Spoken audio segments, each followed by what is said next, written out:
We are currently cruising along with the United States Coast Guard out of the Cortez Station on a 41-foot utility boat. They are going to be executing a rescue with a man overboard with another boat shortly, so stay tuned. See some good stuff coming up.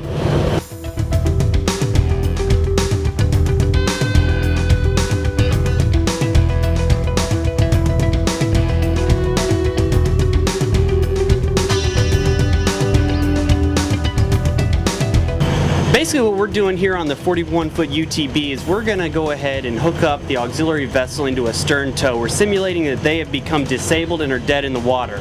Once we hook them up into a stern tow, we'll get them safely into the tow and then position it into a side tow. Okay, and once we get into a side tow, then we'll be able to moor it up to a local dock or marina, whatever the safe haven may be. How many times a year do you guys effect rescues of that nature in this area, in the Manatee area, Sarasota area? Well, in our area, we normally do anywhere between 200 to 400 search and rescue cases a year. What's the most common? Is there a common theme on or are they just sort of all over the board? A lot of our search and rescue cases have to deal with disabled vessels. Here recently we've had a lot of what we call overdue vessels, and basically what an overdue vessel is a vessel that has been reported overdue. We're supposed to be home at a certain time and they did not show up. They didn't list a float plan with their family, and their family becomes nervous and worried about where they're at. So that's why we always encourage people to file a float plan with their family or with the Coast Guard. Just let us know where you're going in case you show up a little late. At least we can kind of retrace your steps of where you may be. When you say file it with the Coast Guard, how would they go about doing that? Do they drop it off hard copy? Do they email you? I mean, I don't know. Tell me. Well, what they can do is they can either call us, they can email it to us, they can fax it to us. We'll accommodate people in any way, whatever it takes to get that float plan to us, or to their family is fine. If they leave their float plan with their family, they'll be fine, because then we can just ask their family, what's their float plan, where were they headed. A lot of people will get underway and their family doesn't even know what type of boat they're in. They don't know where they were going, how long they were supposed to be gone. So, I mean, it becomes very, very difficult to effect a rescue at that point. Is there a template for a boat plan that someone can use, or they just got to say, my vessel's a 25-foot open fisherman, center console, X amount, and we're going offshore 15 miles to point A, point B, that type of stuff?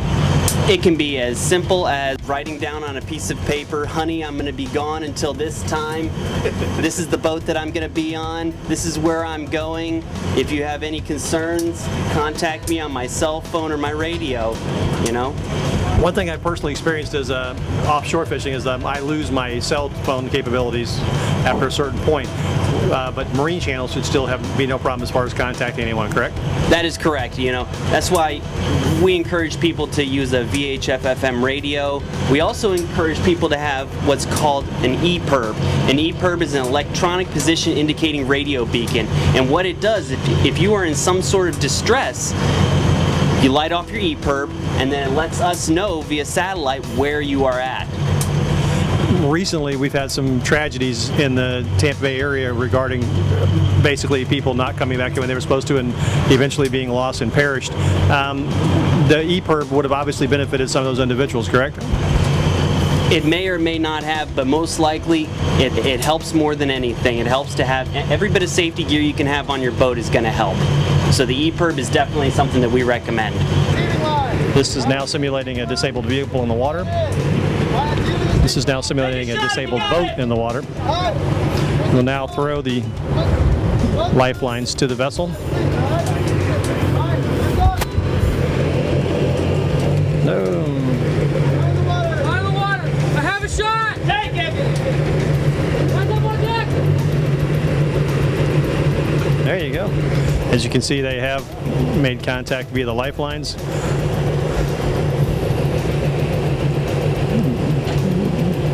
They will tie off the stern of the Coast Guard vessel, attaching a larger line to the distress vessel.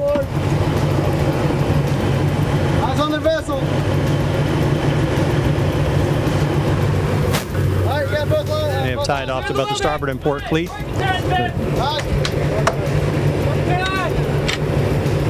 will now tie off the tow line on the Coast Guard vessel. Second 10 to the line.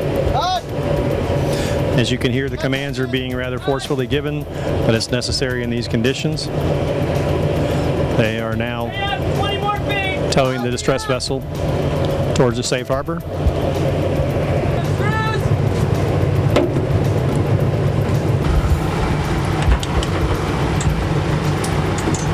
Now they're executing a side-by-side, a side tow, as it is referred to by the Coast Guard, where they've secured the distress vessel next to the starboard side of their vessel, and are now taking it into safe harbor.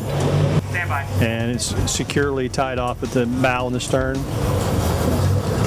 of the Coast Guard vessel. And the simulated exercise has been very successful. Carson, how do you feel the operation you just did went? It went very smoothly, just as we're trained to do. You know, my crew, they worked just like they were supposed to. They train extensively for anywhere between 3 to 6 months to be able to qualify to do this job. So, you know, we put them through the rigors to get it done, and it always comes out safe. It was a very impressive display. Tell me about the Coast Guard's mission. Well, the Coast Guard's main mission is search and rescue and maritime homeland security. Prior to 9/11, we were more of a search and rescue organization, but then 9/11 changed everything, and now we're doing a lot more law enforcement and maritime homeland security. You know, ensuring that our ports are safe and doing patrols to make sure that no more terrorist attacks happen, at least on the maritime side. And locally, you're obviously doing that as well as effecting search and rescue missions. Your auxiliary plays an integral role as far as helping you guys in basically public education. Today was in fact a public event for public education, correct? Correct. The Coast Guard Auxiliary is a volunteer organization. They help us out with boating safety. They help us out with search and rescue. They're a completely volunteer organization. We have an outstanding Coast Guard Auxiliary here in the Tampa-St. Pete area, and down here in Cortez, Bradenton also. They've been doing boating safety for years, and many of these people have been working in this area with the Coast Guard Auxiliary for more than 30 years. It's very impressive. Tell me about your crew. Who's on board today with you? Today I've got myself, Petty Officer James Radford, and Petty Officer David Law, and Petty Officer Derek Madden. Okay, and you guys normally work as a team? Are you on the same shift, same duty hours on a regular basis, or does it mix and match? Well, we're all on the same shift together, but we mix and match our crews. That's the one thing about Coast Guard is we preach standardization with our training. Everybody in the Coast Guard gets trained the exact same way. So I could take myself or one of my other crew members and put them on a boat anywhere in the country, and they could operate just as efficiently.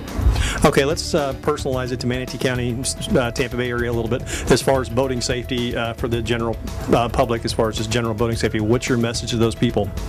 Life jackets, life jackets, life jackets. I can't say it enough. Things can happen really quickly. A lot of people have their life jackets, but unfortunately they're put in places in their boat that are difficult to get to. The public really has to realize that their life jackets need to be readily accessible. A boat can flip. You can take on water off of your stern so quickly that you may not have time to go digging around to the bottom parts of your compartments to get to your life jackets. You need to have them at the top and readily accessible outside of their packages. Which makes me ask another question. How quick can a boat sink? A good boat that just gets in, picks a bunch of water, coming up, blowing up the transom, and just takes on water, like a fishing boat, like an open center console 20-foot boat. If it were to get enough water, how quick would it take it to sink? 10 seconds. I don't think anybody can don their life jacket quite that fast unless they have it readily available, correct? That is correct. These things can happen so quickly. You've got to have your life jackets readily available. When we go out in our boats, we have our life jackets on us. We recommend that people have them readily available. Things can happen very, very quickly. All right, Carson, thank you very much, and we're going to see some more of your other fellows, and appreciate your time and your efforts. Okay, thank you, sir. Thank you. We're back with the crew of the Coast Guard vessel here out of Cortez. Please give me your name, your rank, and where you're from originally. My name is James Radford. I'm a boatswain mate second class. I'm originally from Oswego, New York. Okay, very good. My name's Derek Madden. I'm a machinery technician third class and originally from Orlando, Florida. All right. I'm David Law, also machinery technician 3rd class from Wilmington, North Carolina. Very good. I'm going to begin with you. Tell me about your mission. What's your role with the Coast Guard today? I serve the same purpose as Petty Officer Gillen. I come out here. I'm a small boat coxswain at the station also. Pretty much do the same stuff he does. Drives a boat during a search and rescue mission or LE mission or any other sort such as that. I'm also out on deck. If I can help out, I'll come out and help out the crew if I need to, if there's another coxswain on board. Very good. And you, sir? Machine technician, I'm an engineer, just doing rounds in the engine room. Also work as a crewman, handling lines, as you see, helping whatever the coxswain needs help with, pretty much. Okay, sir. Just like Petty Officer Madden, boat engineer. If the boat breaks down, fix it. That's basically. Okay, let's go back to the mission today. How do you guys feel the exercise went? I felt it went pretty good, pretty smooth. No one got hurt. That's always a plus. It was pretty impressive. And yourself? I concur, it was pretty good. No mishaps. It's pretty good to go. You guys obviously do this on a pretty regular basis, yes? Yeah, this is a pretty typical training evolution for us. We usually get the Coast Guard Auxiliary. We'll bring another one of our small boats out to do training, the same stuff as this, other drills sometimes, but yeah, it's typical training for us. Other than personal flotation devices, what's something else that is critically important for local boaters? I'd have to say for this general area, it would be a lot of local area knowledge. There's a lot of shallow water around here. A lot of people can run aground, and also just, know where you're going, know where the local marinas are, know where the general passes are. Also, you can stop by your local marina, and they're gonna have charts in there for you, so you can look at the area before you actually get underway. Thank you. You, sir?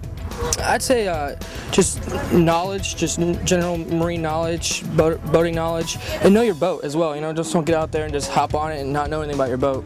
Good point. Good point. Sir? I would say pay attention to the weather. If it is going to be storming, I'd recommend not going out, but just use common sense when it comes to recreational boating. There you go. Some good advice from experienced guys. So adhere to that advice, practice it, and have fun on the water and be safe. Carson's going to demonstrate to these young men how to properly don a personal flotation device. Carson? Okay. All right, boys, the first thing you want to make sure is you get both of your arms through the holes right here, okay? So get that around your shoulders and get both arms through.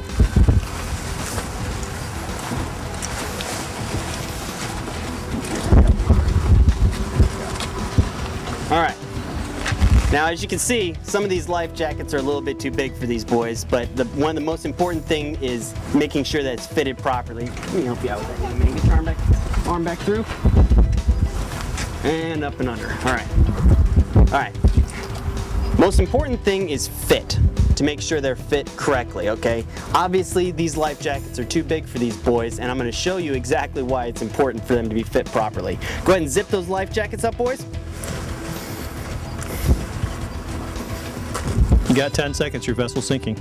All right, men. Every strap needs to be attached. It's designed that way for a reason, okay? So let's make sure that all these straps get attached, okay?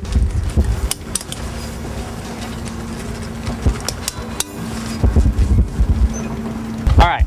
Now, each life jacket is now properly ordained by them, okay? Now the problem is, if one of these boys fell overboard and their life jacket is too big for them, this is gonna happen.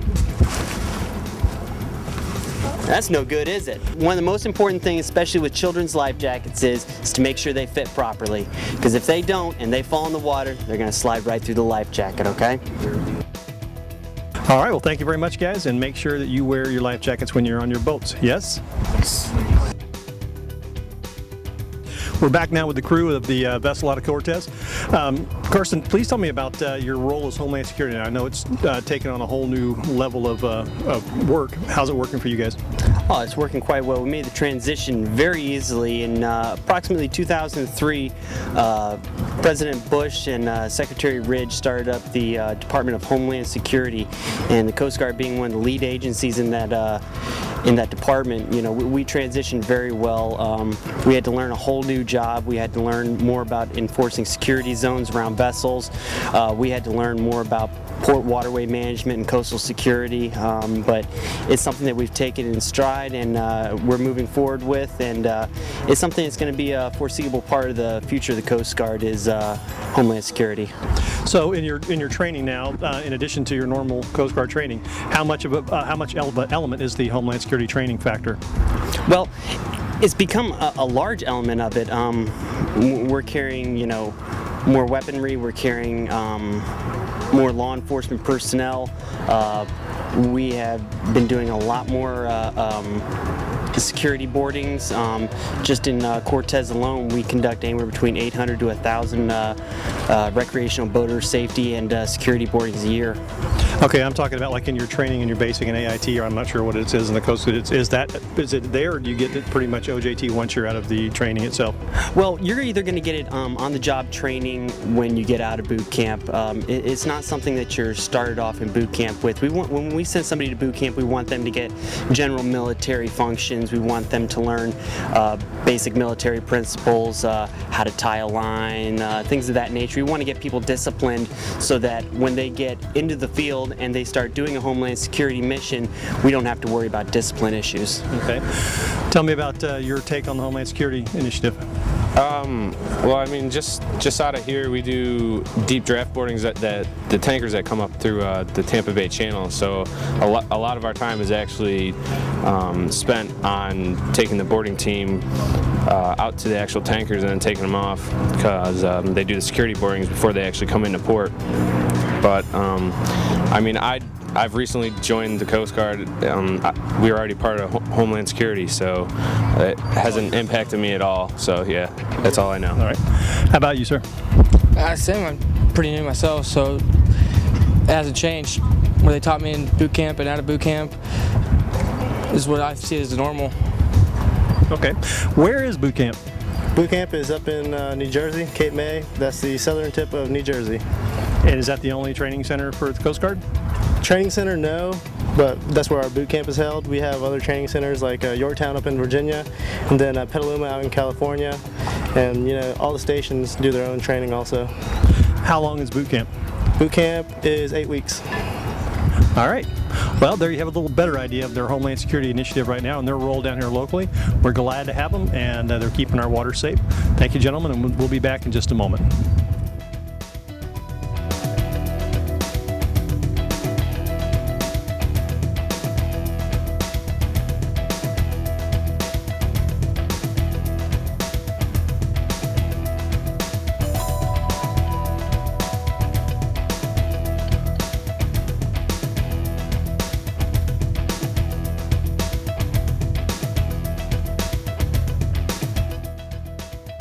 Okay, Mike, we're about to do something with a helicopter. Can you tell us what's going to go down? What we're going to do is we're going to have two crew members out here in the aft deck.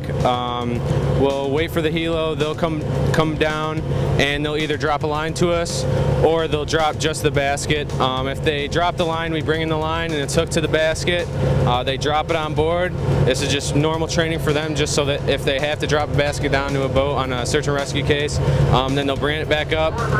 On the other one, if they just drop the basket, we have a hydrostatic release that'll actually take the static electricity out of the basket because there's a lot of static electricity from the helo, so you don't want to touch it and get electrocuted. So you touch that and then do the same thing, bring it down to the deck, then bring it back up.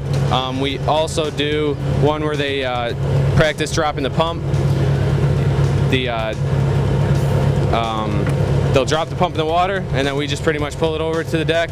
And then there's another one where they drop a swimmer right down into the boat, and then they'll pick them right back up. So it's a lot of evolutions, pretty much just repetition to practice. But it's all geared around rescuing somebody in distress in the water is the bottom line. Yes, that's mainly what they practice this for, and they do a lot. They actually do a lot of helo ops. They do this 2 to 3 times a week with different stations around here. So.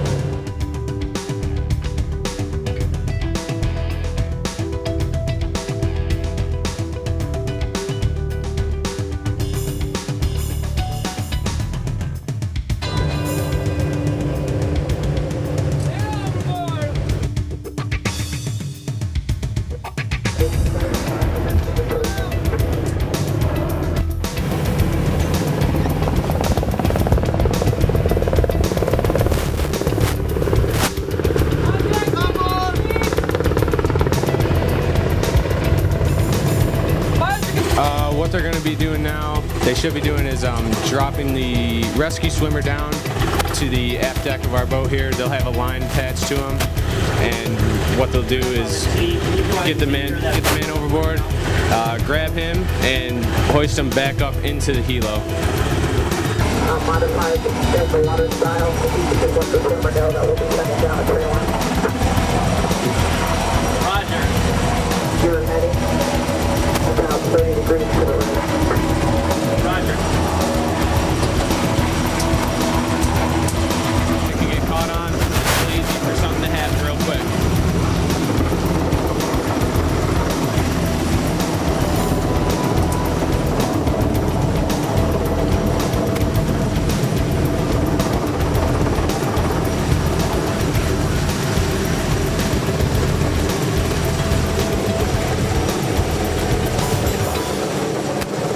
How do you feel the exercise went?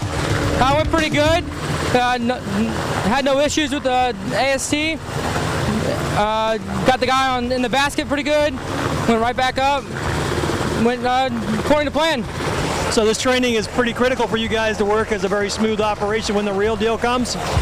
Yeah, we actually do this a couple times a month, so it's pretty routine for us. Very impressive to watch. Thank you very much. Thank you guys. As we approach on the port side of the vessel, you have the rescue swimmer in the water securing Oscar, the ever popular rescue victim.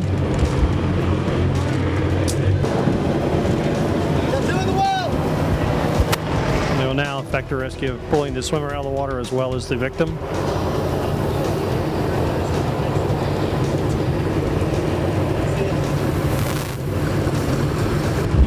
The swimmer will now go back out to a neutral area where the chopper will come back around, pick him up out of the water. The swimmer is now activating smoke to indicate his location for the chopper to pick up. That's basically the ID's location for the chopper. Yeah, smoke's used during the day, and they have a night end with a red flare. Okay, cool.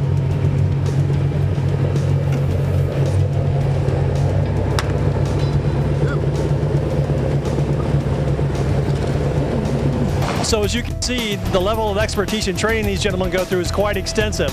But it's training like this that makes it possible when a real deal goes down that the operation runs smoothly. Very impressive.